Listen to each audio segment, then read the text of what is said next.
जय श्री महाकाल। शत्रु विनाशक प्रयोग। शत्रु विनाशक प्रयोग के लिए बहुत लोग बताते हैं कि लौंग घुमा लो, नींबू घुमा लो, 7 मंगर 2 मंगर, ये घुमा लो वो घुमा लो। आप लोग सुनते होंगे, देखते भी होंगे।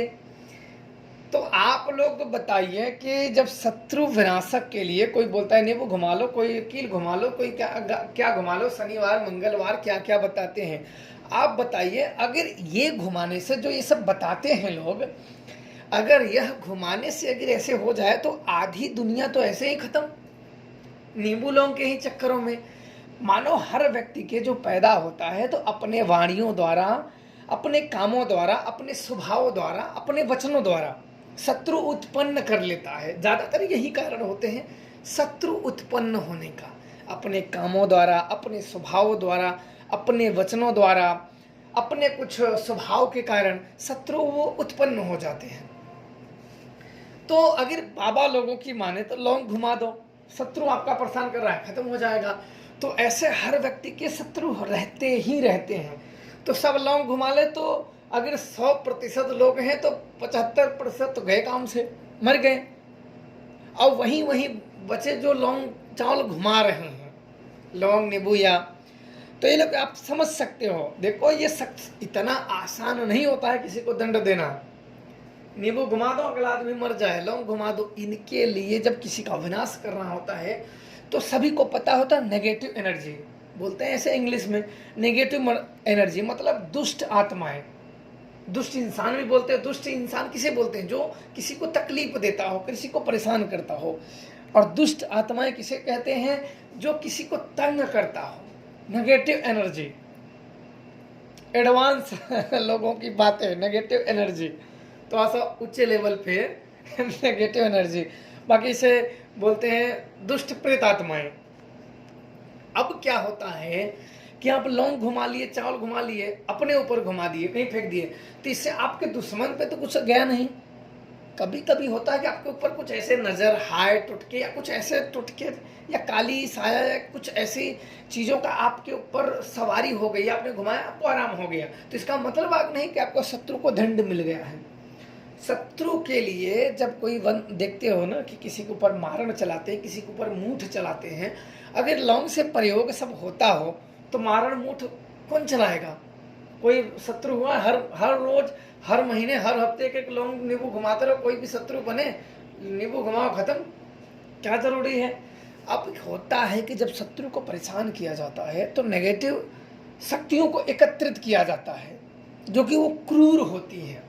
वो शक्तियां क्रूर होती हैं और वो सामने वाले को कुछ नाम से और कुछ फोटो से, जैसी जिसकी काबिलियत होती है, जैसी जिसकी पावर होती है, जैसी जिसकी मंत्र ऊर्जा होती है।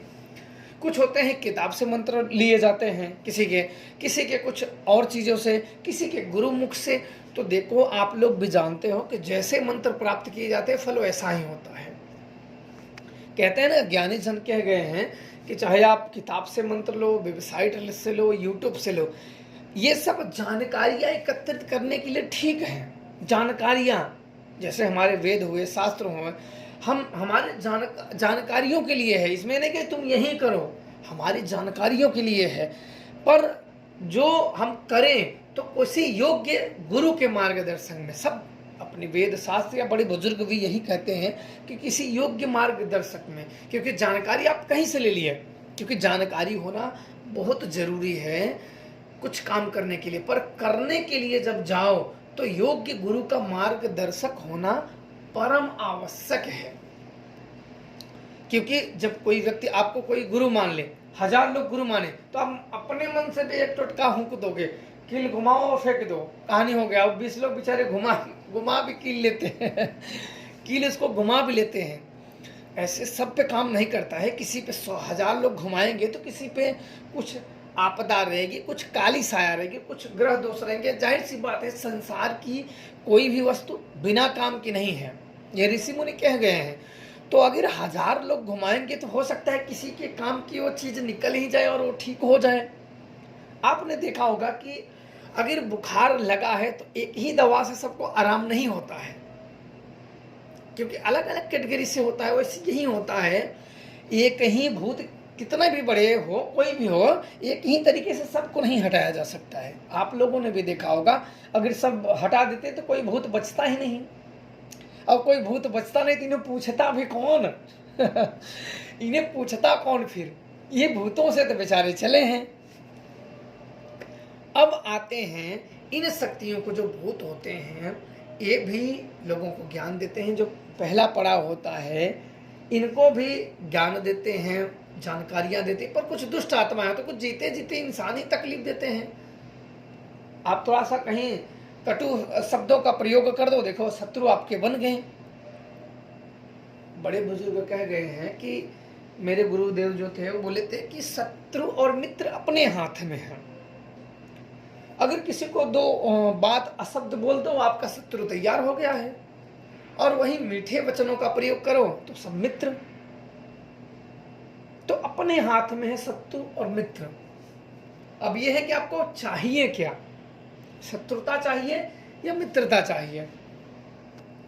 अब शत्रु विनाश के लिए जो मंत्र कई प्रकार के होते हैं, जैसे काल भैरव हो गए, महाकाली हो गई, ये शत्रु के प्रबल भेदन शक्तियां होती हैं, शत्रु के प्रबल शक्तियां होती हैं। और हुए एक हनुमान जी, पर हनुमान जी जल्दी नहीं कार्य करते, क्योंकि हनुमान जी राम के सेवक हैं, और वो अपना सेवक किसी को स्वीकार नहीं करते हैं जल्दी, क्योंकि वो राम के सेवक हैं।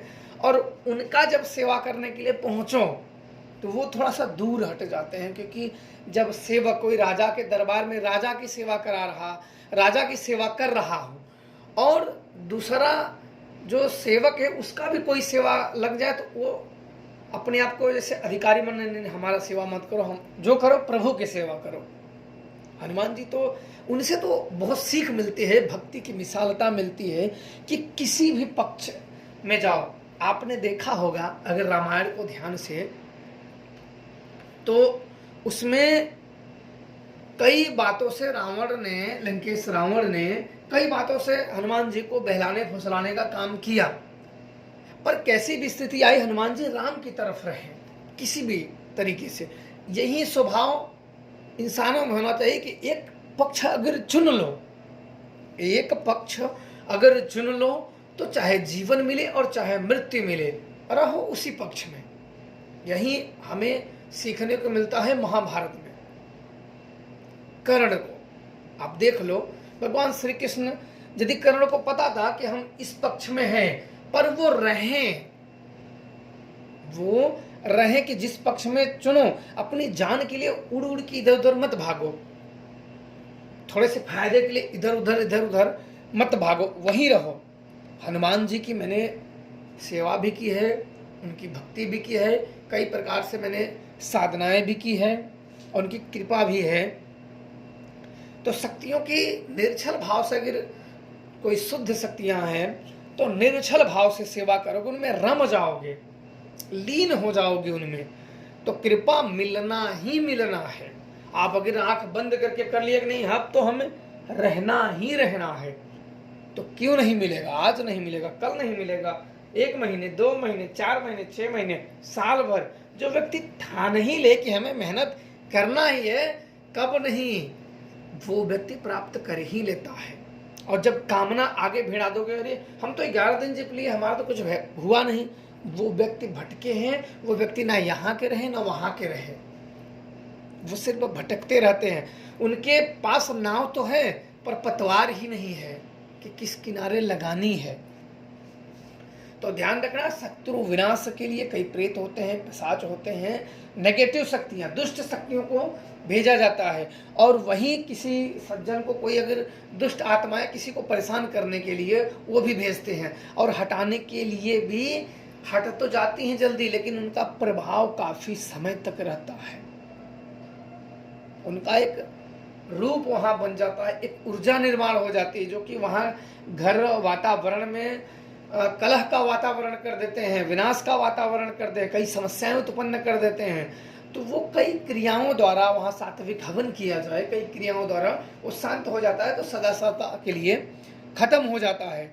अन्यथा ये ऐसे प्रयोग होते हैं कि कई लोगों का वंश तक का नाश हो जाता है। तो शत्रु विनाश करना इतना आसान नहीं है।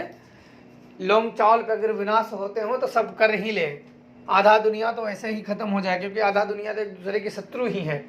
और सब, क्योंकि जो लोग बताते हैं वो सभी के लिए अवेलेबल है, ऐसा तो नहीं कि किसी व्यक्ति विशेष के लिए। आप देखोगे तो हजारों ऐसे प्रयोग मिल जाएंगे लोगों के कहे हुए कि लौंग घुमा लो, नींबू घुमा लो, कील घुमा लो, या ये घुमा लो, वो घुमा लो, वो सभी के लिए अवेलेबल है, सब कर सकते हैं। तो सभी के शत्रु हैं, हो सकता है कि जिस बाबा ने बताया हो उसका ही शत्रु कर ले तो बाबा ही चट हो जाए आप सोचो कि जो आप पब्लिक की अगर प्रयोग बता दे रहा है कि आपको शत्रु कोई परेशान करा, ये कर दो, तो जाहिर सी बात है कि बाबा के भी कोई शत्रु होंगे अगल बगल के।